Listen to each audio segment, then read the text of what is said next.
number of years ago, I can't remember exactly how many, but I'm going to say at least 10 years ago, I suppose it was. I was in the Historical Society Museum. I was in the back hallway doing something, and a man walked in. And not being anyone else around, I said to him, I said, can I help you? And he said, well, I hope you can. He said, my friends say I'm nuts. You're at the wrong place. And about then I started to look around. And I said, okay, what do you have to tell me? And he said, I have a question to ask you. He said, I grew up here in Anderson, and I was told, or he says, I seem to recall that there was an airplane crash in Anderson, World War II or right after World War II, somewhere in Anderson. And he said, my friends say that didn't happen. And he said, I'm asking you, did it happen? I said, most certainly it happened. He said, thank you very much. And he spun around, he went out the door. And I didn't get his name. So if you're here today, thank you for coming. But it got me to thinking, you know, that was, when it happened, that was a big deal in our city, a big deal. And so I thought, well, you know, maybe it would be worth looking into and resurrecting that story. And I have to admit, I didn't know the whole story myself. But as I went into it, all of a sudden the thing took on a life of its own. And you'll see that in this presentation today. I've titled my presentation, A Forest Hills Tragedy, Sunday, October 14th, 1945. I was asked earlier, why am I doing this today? It's because of that date.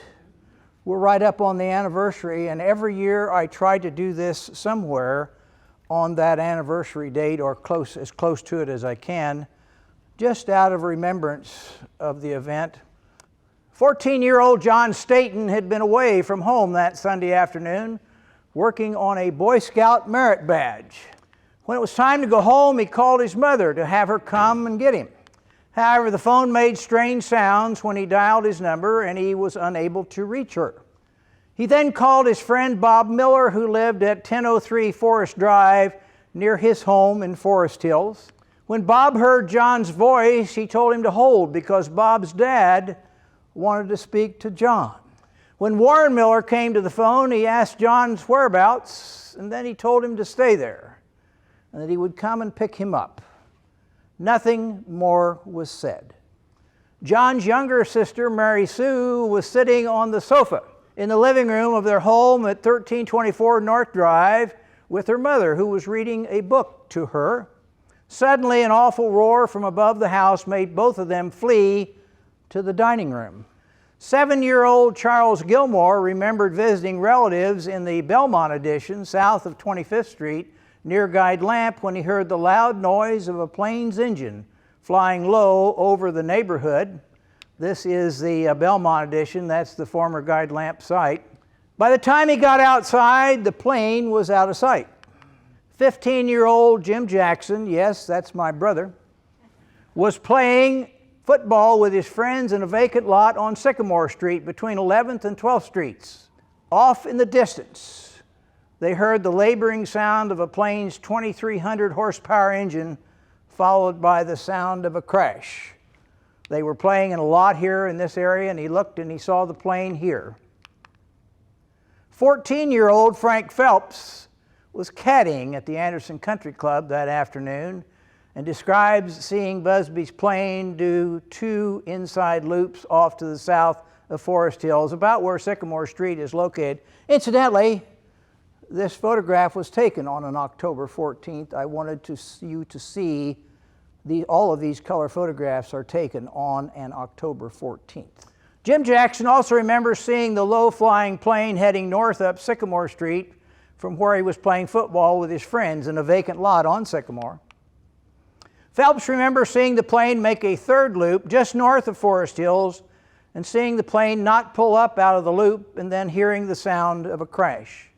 10-year-old Ron Harris, whose parents' house was 8 houses east of Staton's, was attending a family gathering here in the backyard. He remembers seeing the plane fly by at a low altitude, performing some strange moves, and appeared to attempt some kind of roll, but was too close to the ground and went into the Staton house nose first. His mother, Estella, was one of the first persons to reach the scene. Here is the Harris house on North Drive in Forest Hills, and here is the Staton house on North Drive. Here's Madison Avenue. To locate it, Community Hospital is right here. She stood on the Staton's front porch looking into the flaming wreckage to see if anyone could be saved. Fears of an explosion, which did not happen, caused her to remove to a safe distance. The rumors were thick that the flyover involved the fiancé of Ensign Busby, who lived in Anderson. Supposedly, she was visiting a friend who lived somewhere in Forest Hills. Busby had flown over her house, and when he could not locate her car there, had flown to the Forest Hills area searching for her car at a friend's house. October 14th, 1945. Gilmore, Jackson, Phelps, and Harris were among hundreds of persons in Anderson who heard the loud report when the speedy plane crashed to the ground and burst into a mass of flames, which, according to witnesses, shot 200 feet into the air. It was October 14th, 1945, a day forever etched into the memories of all who can recall it. October 13th, the day before, Ensign Ralph J. Busby Jr. and fellow airman Lieutenant Jack W. Kreidler had been given leave for the weekend, or so it was reported. The two aviators left at 1 o'clock Saturday morning and flew a United States Navy SBW-3 Helldiver from Daytona Beach, Florida, to Stout Field in Indianapolis. Lieutenant Kreidler was a Marine flyer from Los Angeles, California, and was stationed at the Marine Training Station at Vero Beach, Florida. That is a photograph not of the plane, but of a plane of the same type. Ensign Busby, a 1942 graduate of Anderson High School, was the son of Ralph J. Busby. His friends called him Buzz. He had entered the Naval Air Force after graduating from high school and had been stationed for nearly 3 years at the Vero Beach Naval Base as a test pilot. This is a page from the 1942 Anderson High School Annual. This is Ralph Busby Jr., and here's a notation where he is known as Buzz. Recently, he had been transferred to the Naval Training Station at Daytona Beach, Florida, for a new assignment in test pilot work. The arrow points to his picture here in this group of flyers. During his 3 years in Florida, Busby made frequent plane trips home. I questioned that, and I was quickly informed by people who lived in this area during World War II that that was common. That servicemen came home often if they were stateside, and particularly if they were pilots. They flew government planes home for leaves. I don't know that that would happen today, but that was common, so I'm told by a number of people. I've heard it from more than one occasion. Mr. Busby had driven to Stout Field on Saturday morning and brought both pilots to his home at 2434 Noble Street, where they stayed overnight. Whenever I do my presentations, I like to include as many pictures as possible to help tell the story. So I thought, well, I wonder if that house is still standing. So I drove out to Noble Street, and if you've been on Noble Street recently, you know from 23rd to 29th Street, 6-block area there, on the east side of Noble Street, it's empty. Former Delco Remy plants. Except one house stands all by itself, and it was the Busby house. Sunday afternoon, Mr. Busby took them back to Stout Field and saw them take off at 4 o'clock, presumably to fly back to Daytona Beach. Around 4:20, golfers at the Anderson Country Club said the plane appeared to suddenly go into a dive, after which it fell, striking the chimney and southwest corner, that would be this corner, of the Paul Staton home, where young Mary Sue Staton and her mother Blair had fled to the dining room, trying to escape the impending danger from the noise above. Also witnessing the plane's flight was John Staton's friend, Bob Miller. He remembers seeing the plane fly over from his bedroom window. His bedroom was on the back side of this house, and he remembers seeing the plane fly over behind the house. He heard a sputter and then a crash and flames. This is the Miller house here, and this is the Staton house. So the plane would have come up through this area and crashed. Paul Staton, the children's father, was away on a pheasant hunting trip in North Dakota when the crash occurred and did not arrive home until the next day. An eyewitness told him the plane came out of the south, flying low, and passed over the house.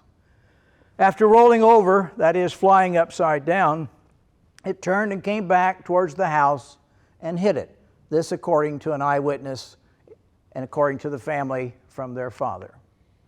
Persons interviewed near the scene agree it was flying southward over Forest Hills at a low altitude when it suddenly dived towards the earth. A section of the descending plane struck the edge of the Staton home here. The top of the chimney at the west end of the house was torn off, and a portion of the wall in the southwest corner was wrecked. Upon crashing, the plane burst into flames with a large section, including the fuselage and motor, igniting. Other small parts of the plane were scattered over the Staton yard. The motor and some parts of the plane were buried deep into the ground. One estimate that I read is 14 feet. According to reports, the two pilots were pinned in the wreckage and it was impossible to reach them. Belief was expressed that both airmen were killed during the crash before flames could reach them. Firemen, police, ambulances, and state police were at the scene within a few minutes, along with hundreds of spectators, including Jim Jackson, who, along with the football-playing boys, had ridden his bicycle to the site. This is the only photograph that I've been able to find showing the flaming wreckage and a fireman spraying water on it and the spectators lined up behind him outside of the home. That's the only photograph that I've been able to come across, and I apologize for it's not as clear as it could be. Again, these photographs were taken on an October 14th. It was into this scene of chaos that young John Staton arrived around 5 o'clock. After Mr. Miller picked him up and told him what had happened and that his mother and sister were unharmed, he drove north on Madison Avenue. Due to the heavy traffic congestion on North Drive, which this is North Drive, I'm standing in the intersection of Madison Avenue and North Drive. Due to the heavy traffic congestion on North Drive, John got out of the car at the intersection and he walked home. As he approached, he could see the area around his home was full of emergency vehicles and hundreds of onlookers. John was allowed onto the property where he joined his mother and sister, who were in the yard comforting the family's Cocker Spaniel Penny, who was understandably excited. When I interviewed Mary Staton, who now lives in Texas, her married name is McMahon. When I interviewed her to get more of the story, she told me about Penny, the Cocker Spaniel. So I said, would you have a picture of Penny? And so she sent me this picture of herself and her brother and Penny, the Cocker Spaniel. Historians like to do things like that. Navy officials arrived. The state police notified the Bunker Hill Naval Station.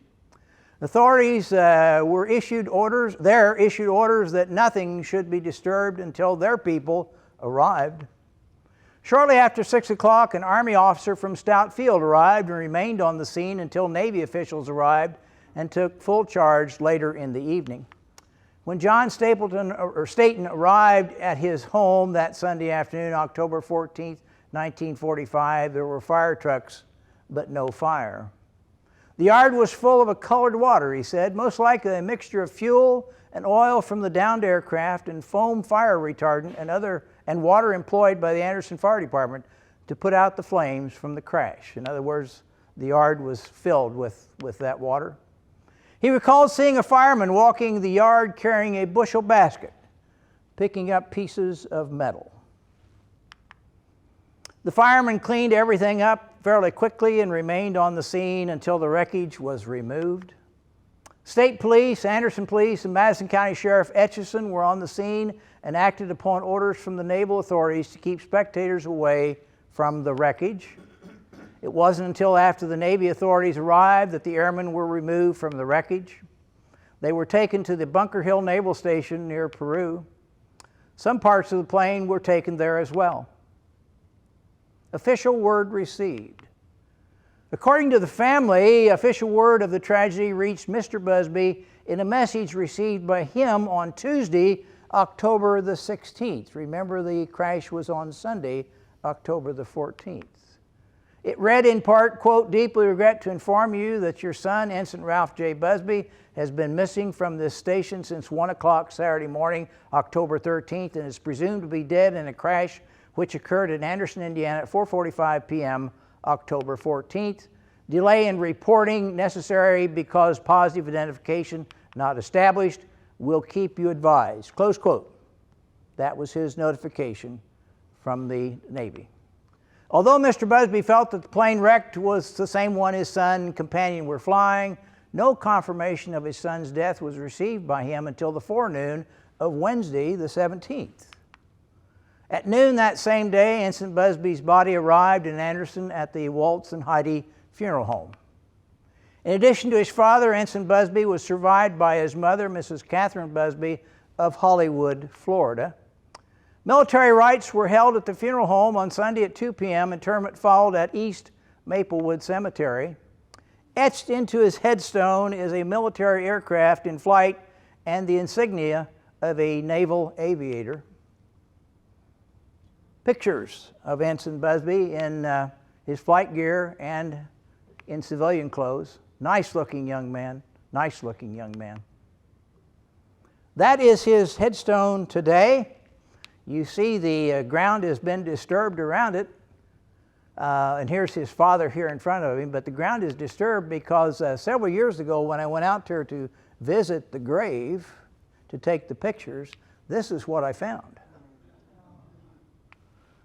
Well, I'm a trustee of that cemetery, and that afternoon those bushes were gone. Good. Those bushes were gone. Staton home damage. The Staton home, although damaged, was habitable after the impact, according to John and Mary.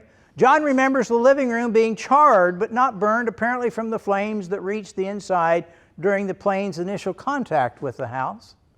The living room was sealed off for almost a year before repairs were finally made, a delay that often frustrated Paul Staton, recalls his son John. A little more to that story. When I was talking to John by phone, he was telling me, he said Dad was really upset with the government. Really upset because we were told we could not go in that living room. They had it sealed off.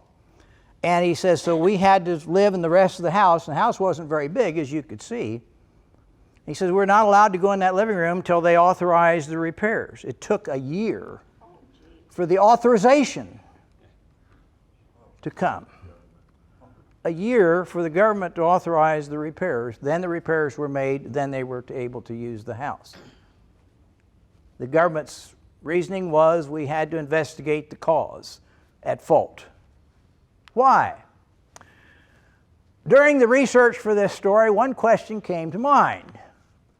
Why were the pilots flying over Anderson if they were returning to the Naval Air Station in Daytona Beach, Florida, from Stout Field in Indianapolis? In the beginning, I thought, well, last time I looked at a map, Florida is south of Indianapolis. Why were they flying over Anderson? That's what got me going on this. You see in the picture here relatives of the pilot. You see a half-sister, Karen Perkins, and a half-brother, Joe Busby, in the backyard of his home. The answer has been provided by Ensign Busby's half-brother, Joe. Although born 10 years after the crash, Joe recalls the family story about the events of that weekend. Upon his arrival in Anderson, Ensign Busby went to see his fiancée, who also lived in Anderson. During that visit, she returned the diamond engagement ring he had given her some time earlier, thus ending their engagement. The family story is that he knew she was going to do that. They had communicated, and so he came home, apparently maybe to try to talk her out of it. Mary Sue Staton, now Mrs. David McMahon, recalls people coming to the house for some time afterwards and asking permission to search the crash site in their yard for the ring. She said people rang our doorbell with a shovel in hand and wanted to know if they could dig up our yard looking for that diamond ring. Yes, this lady's got her mouth wide open, and yes, I agree with you. Well, of course, the answer was no. It was never found, by the way, so don't any of you get the idea. Probably melted. Probably melted. It is speculated that after taking off from Stout Field, Indianapolis on Sunday afternoon, Ensign Busby decided to fly over Anderson and buzz, catch the word buzz, the house where she lived, which was located on Sycamore Street on the city's near west side. This is 829 Sycamore Street. That is the home of the fiancé. As the plane approached the city, it flew over the Busby property located west of the city, where the pilot tipped his wing to family members below. This is the Busby property. Family members were gathered outside waiting for him, which tells me that before he left, he told them, "I'll fly over the house and tip my wing." He then proceeded to Anderson. This is from that backyard of the Busby property. The plane would have flown here, and a tip of the wing was very common then, probably is today, by pilots acknowledging somebody on the ground. That would have been his view. He would have come in on Anderson's west side, remember, flying over Belmont by guide lamp, and then he would have turned here on Sycamore. This is Arrow, next street east is Sycamore, and he would have flown directly over Sycamore Street, heading north. And as he did so, he flew over the boys playing football and by her home, looking for her car, which he did not see. Key pieces of information. 3 documents surfaced during my research which helped me to better understand the tragic event of October 14, 1945. The first is a letter posted marked May 15, 1945. It's written by Ensign Busby to his father. The letter is in the possession of Joe Busby. The second is the United States Navy's accident report, which contains the findings of their investigation into the crash. That's a whole story in its own. I figured I had what was in the newspapers relative to the information about the crash, but I wanted to know what the Navy had to say. So, the only way you can do that is get a copy of that report, which is buried in the archives in Washington, D.C. I went up to Congressman Mike Pence's constituent's office in the Paramount Building at 12th and Meridian, which was staffed by his people. And I went in, and a man by the name of John Shettle. You may recognize that name. He was former state of Indiana police superintendent. John was working for Mike Pence. He said, "Can I help you?" I said, "Yes, I'm looking for an accident report for a plane crash." Told him all the details, and he said, "Well," he says, "we'll see what we can do." He took down all the information and composed a letter, sent it off to Washington, D.C. He told me before I left the office, he says, "You probably won't get anything on this," but he said, "We'll try." So maybe 6-8 weeks went by, and I hadn't heard anything. I called up there, said, "No, we've had no response." Well, I'm kind of like a bulldog, gets his teeth in your leg. So I went back up there, and I said, "We got to try something different. I need that information." He said, "Well," he said, "we'll make a phone call." He says, "I know somebody in Washington, D.C. I got a contact, we'll call him." So he made a phone call. The guy on the other end took down the information. I went back home. I was home maybe an hour. My phone rang. The fellow introduced himself. He was with the Naval Archives. And he said, I understand you're looking for an accident report. I said, I am. He said, what are you going to do with it? I said, I'm going to do just what I'm doing here today, plus I'm going to write a newspaper article. It's a big story in Anderson.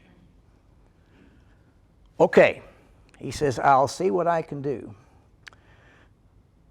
About a month went by, and I got a call from John Chettle. Steve, your report is in. I have it here in an envelope. So I went up to the office, and I got it, and I brought it home. I'd also ask for pictures,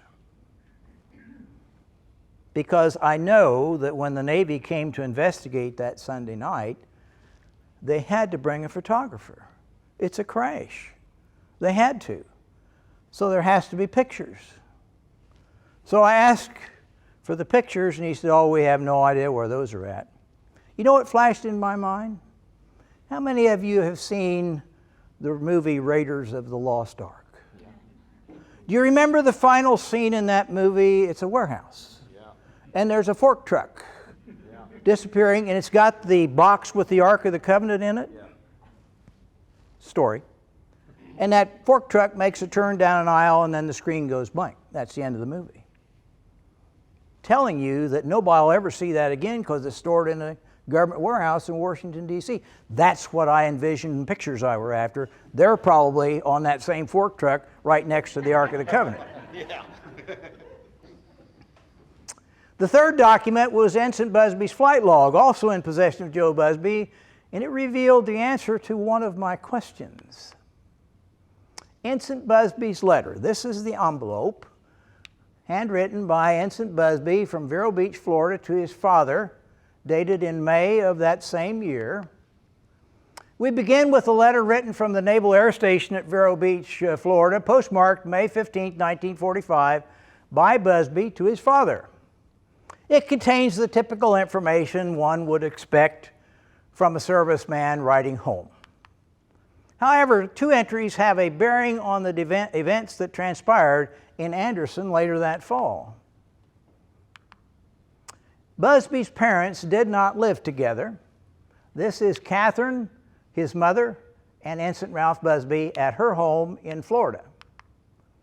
His father lived in Anderson and his mother lived in Hollywood, Florida.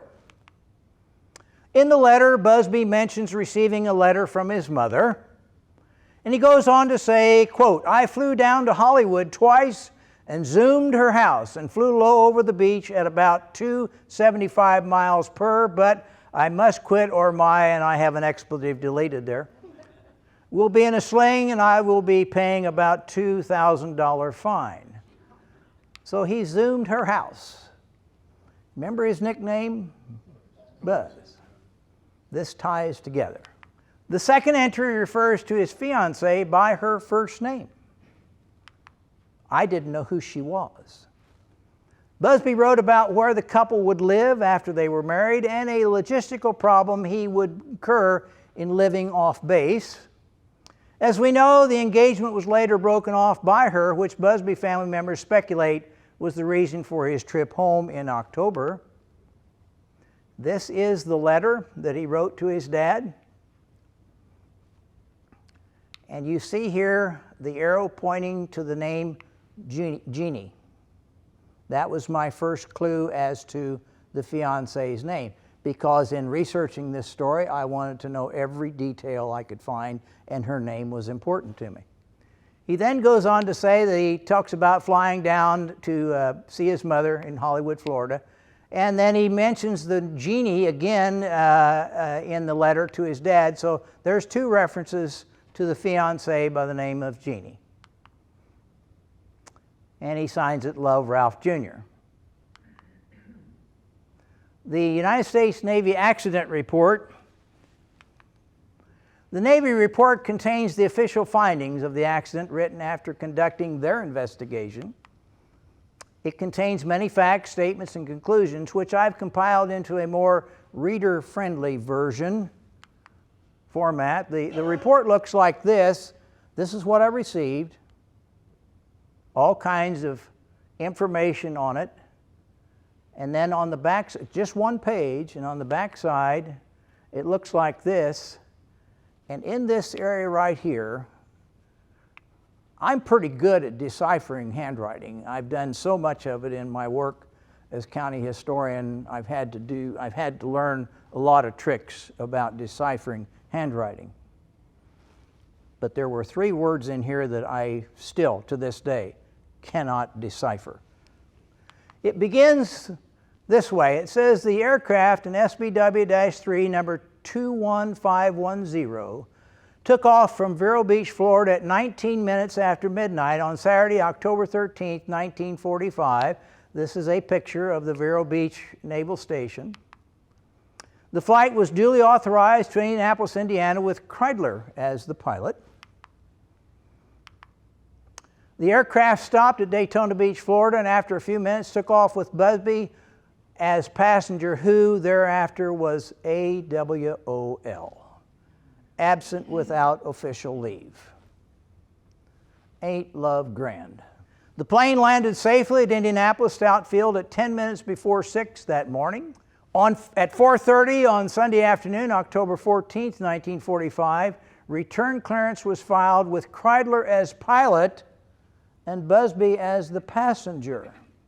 However, a few minutes later, the plane was seen taxiing out to take off with Busby in the pilot's seat. Those 2 guys were in a heap of trouble when they got back. According to the report, the pilot's position was in the front cockpit. The plane waited for 20 minutes at takeoff position, during which time Kreidler could have taken over the cockpit. Due to the distance from the tower, it was impossible to tell if the men had changed positions. Here is Stout Field, 465. Indianapolis, the old Indianapolis Airport, is right over here to give you a relative position of Stout Field. The report goes on to say that 20 minutes after takeoff, the plane circled low, some 300 to 500 feet above ground, over the Staton home in Anderson, Indiana. Again, this is straight out of the Navy's report. According to the statements of witnesses, the aircraft was flying at a very low altitude, apparently flat-hatting the home of a friend. Well, I didn't know what flat-hatting meant either, so I looked it up. Flat-hatting is defined as flying an airplane close to the ground at a high or dangerous speed. The pilot made at least one complete circuit of the area at low altitude. This altitude was estimated to be approximately 300 feet above ground, thus attracting the attention of many citizens of the town. Again, this is from the official report.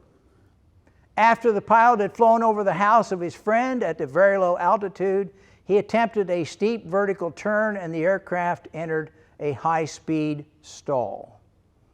People who know airplanes, and I don't, but people who know airplanes tell me this plane was never designed to do what it was being asked to do that day. Busby, if you remember, was a test pilot. His job was to test fly planes that had been damaged or wrecked and had been repaired and were ready to return to service, and his job was to fly them to okay them for service. So he was familiar with planes and how they operated and what needed to be done and what shouldn't be done. And people who know airplanes tell me what he was asking the plane to do, that plane was not capable of doing that. It spun out of a very steep climbing turn and crashed. The left wing of the aircraft struck a house and the right wing hit power lines. The plane and its occupants were so completely destroyed by the crash and the fire that it was impossible to determine who was piloting. And here's the 4 words that I can't find. Busby's Navy blank blank blank was found blank body in aft position. I cannot decipher those words, but that's the sentence where the words are in. The Navy's classification of the accident causes was pilot error, 50% poor technique, and 50% disobedience of orders. Questions raised. Had Ensign Busby ever flown the airplane before that day? Where was Lieutenant Kreidler buried? Who was Ensign Busby's fiancée and what became of her? Was the rumor about the ex-fiancée's presence in Forest Hills true? First question, had Ensign Busby ever flown the airplane the day before that day? The answer is yes. This is the flight log that's in the possession of his half-brother Joe Busby that he graciously allowed me to copy and include in this presentation. And you see the aircraft in question here on May the 5th and again on May 21st, where he did fly that plane. Where was Lieutenant Kreidler buried? That's his picture. Another nice-looking young man. This is an obituary from the Los Angeles paper.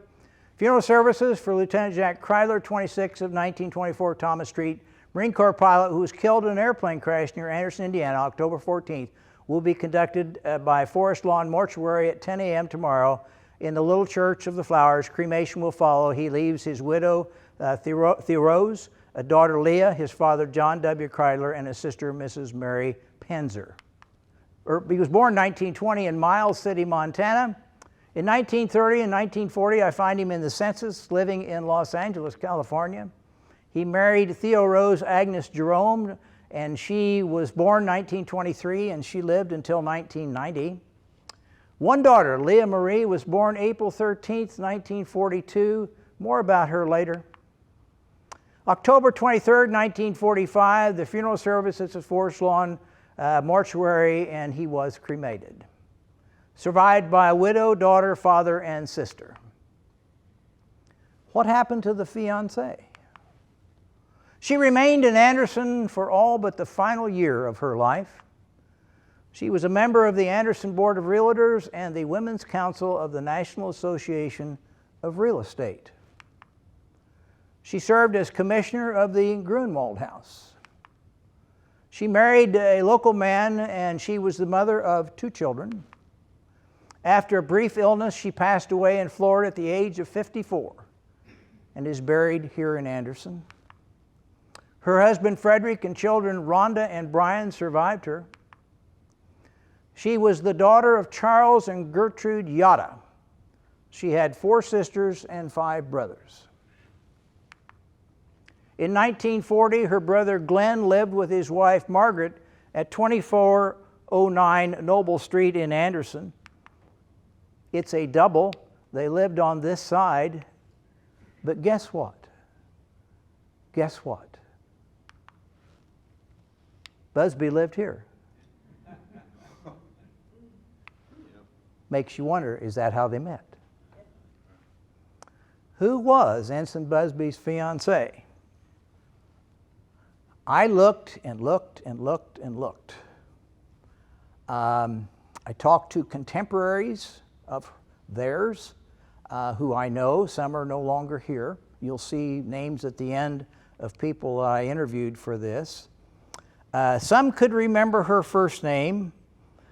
Others couldn't recall the last name, but kind of remember her. In other words, the information I was finding was really sketchy. But then I got lucky, as I do sometimes in my research, and not only did I find her, but I found a photograph of her. Her name was Norma Jean, married name Hurst, maiden name Yotta. And oddly enough, she was married to Fred Hurst, who I worked with at Guide Lamp. Oh my God. Go figure. This is her final resting place, the Anderson Memorial Park, and that is her marker at the cemetery. Was the rumor about the ex-fiancée's presence in Forest Hills true? Boy, did I struggle with that one. Boy, did I struggle with that one. Could not find anybody who could help me. But on March 31st, 2014, almost 4 years after I began this quest, I received a phone call from my neighbor, Phil McDonald. He wanted me to know that his aunt was Busby's ex-fiancée. He knew for 4 years, and it kept slipping his mind to call me and tell me. Well, after a stern talking to. We got the rest of the details. No, he's a good guy. He's a good guy, a good friend. He just kept slipping his mind to let me know that she was his aunt. What he said was that she was a sister to his mother. His parents were Jim and Mary McDonald. Do you remember McDonald's furniture store here in Anderson? Those are the people. In 1945, they lived at 1118 North Drive. According to Phil's mother, his Aunt Jeannie was at his parents' house in Forest Hills when the plane crash happened. That is their home, and here it is, and here's the plane crash site. Busby knew to fly to Forest Hills to look for her car that wasn't in her driveway at home to see if she was there, and apparently from the information, she was there. That's when he began to do the, we'll call it stunt flying. My thanks to the following for their contributions. Charlie Gilmore helped me. My brother, Bob Miller, Ron Harris, Frank Phelps, David McMahon, Ted McDuffie, John Chettle. I told you he's with the Constituent Services for Representative Congressman Mike Pence. And John, I'm going to let him pronounce his last name a little bit later. He's the half-brother of Layla and the family. If you remember, Lieutenant Kreidler's wife, they had a daughter, a baby, just born, Layla. Well, John is her half-brother. Ted Vinson helped me, Lolita Childs, Amelia Brown, Barbara Gephardt, Beth Peck, Phil McDonald, Scott Miley from the Anderson Herald Bulletin, and here's the fellow from the researcher at the Naval History and Heritage Command in Washington, D.C., the guy who finally said, I'll send you the report. Special thanks go to John and Mary Sue, who so willingly shared their memories. But that's Mary Sue and her brother John. John has since passed away. Some of you old Anderson High School folks may remember the name John Staton. He was a track star at Anderson High School. He set the state record for the mile. The state record for the mile. And then they measured the track. And the track was 6 inches short of a mile. Oh, my God. So he got stripped of the title. My deepest appreciation to Joe Busby for unselfishly sharing his family's memorabilia. And there they are, side by side, once again, two very handsome young men who left this earth way too early.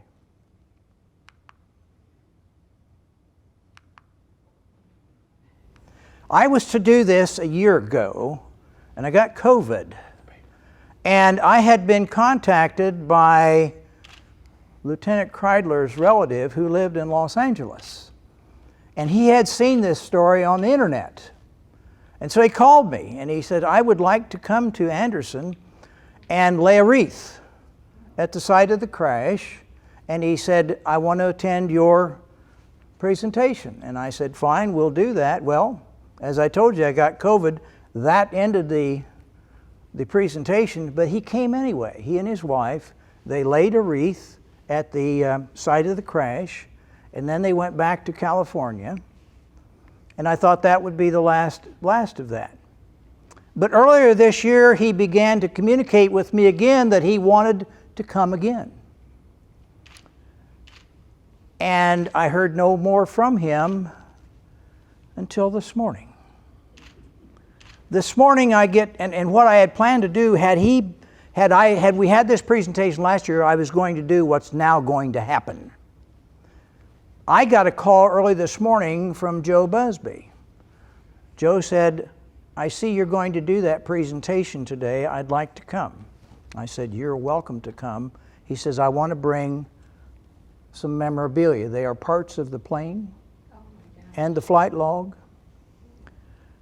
An hour later, I get a call from John. I'm in town.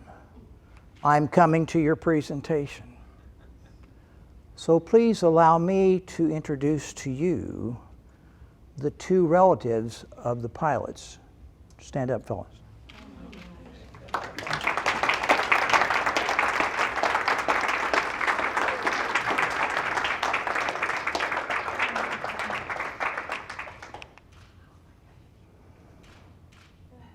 And I think a neat picture, before we let them say what they'd like, I would like each of them to stand in front of. Okay. Thank you. And thank you. You got a call less than an hour. From Andy Knight. Yeah, I said, we need a reporter and a photographer here from the paper now. All right, and here they are. Can I stay just a little You do it however you want. Absolutely. Can you guys get a little closer? Let's see here. If we can get, that'll be about good. Let me see how this comes out. What I'm going to ask you to do here, I would like now, because I promised John that I would do this, because I didn't know he was coming, and he was disheartened that he might not be able to come. And I said, I tell you what we'll do.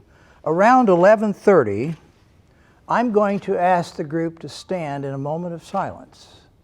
And if you want to do the same in Los Angeles at 11:30 our time, then you'll be part of what's going on here. It's 11:28. Close enough, John? Would you stand and just join me in a moment of silence in remembrance of these two pilots?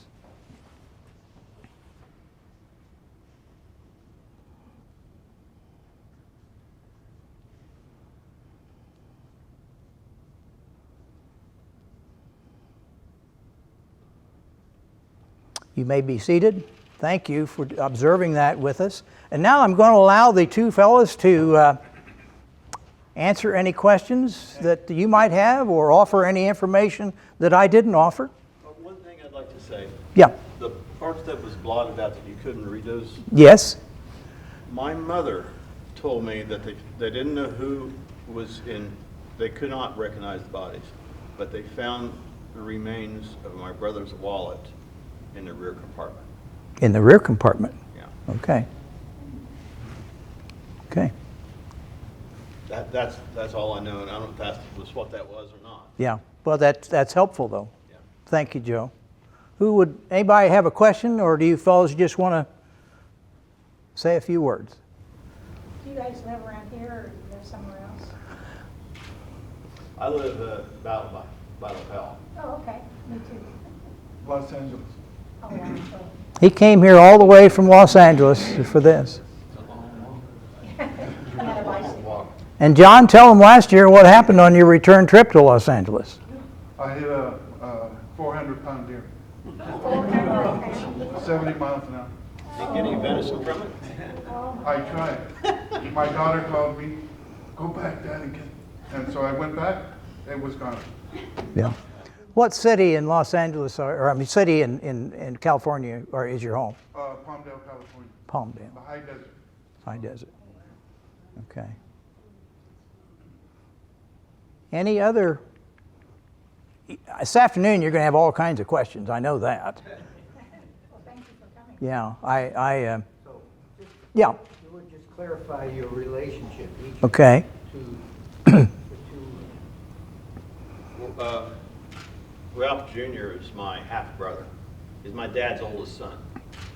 And my dad was born in 1896, and my brother born in 24. I was a baby of the family. But, you know, I never met him, but I feel like I knew him because Dad talked about him all the time. Joe was actually born 10 years after this happened. Is that right, Joe? You know, August 30, 55. Yeah. And as you can see throughout, he was a tremendous help, and that's why I acknowledged him in this presentation. And then, John, you want to tell him your relationship? Lila Marie was my oldest sister. She was the only child of Jack. And my mother, over the years, similar to Joe, talked about this marriage And the subject matter of this crash often had her deeply emotional about it. My sister, as she got older, developed the same kind of attitude about it. I'll talk to you a little bit, but I don't want to go any further because it's emotional for me. So we shared a mother, but not, my father had 4 sons and 4 girls after Leela. He wasn't a part of that first relationship, obviously. He was cremated. No, he wasn't. He was not? No, he's buried in Forest Lawn, Glendale, Okay. right next to okay. his father and his stepmother. I wasn't clear on that. His real mother died in 1940. He's buried next to his father and stepmother. The obituary did mention cremation, and that's why you see. That's right. That's your confusion. No. But it did say in the obituary cremated, so that clarifies that. Now, here's a bit of strangeness or coincidence. My father was born October 1917 and died August 19. He was born August 16 and died October 14.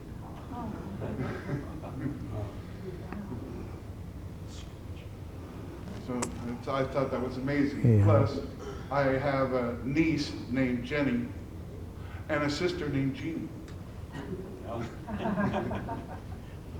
Mom said that the boys went out on the town on Saturday night. And I can just picture her, a couple of hotshot pilots, you know, sitting around drinking a beer, saying, yeah, we'll get even with her, you know, we'll scare the pants off of her. And I figure that's what was in her head, you know. Mom, she even recalled the meal she fixed that night. With all the trimmings and everything. I said, how could you remember that? I don't even remember all of it, you know, that she told me.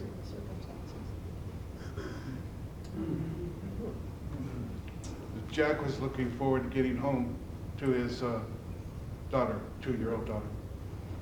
Well, I have another brother, his half-brother, was 5 years old at the time, and he rode in the car when they took the boys back to Stout Field.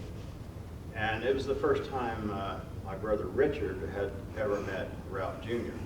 Mom and my father had just kind of gotten together. And Junior told him, the last thing they told my parents was, take care of my little brother.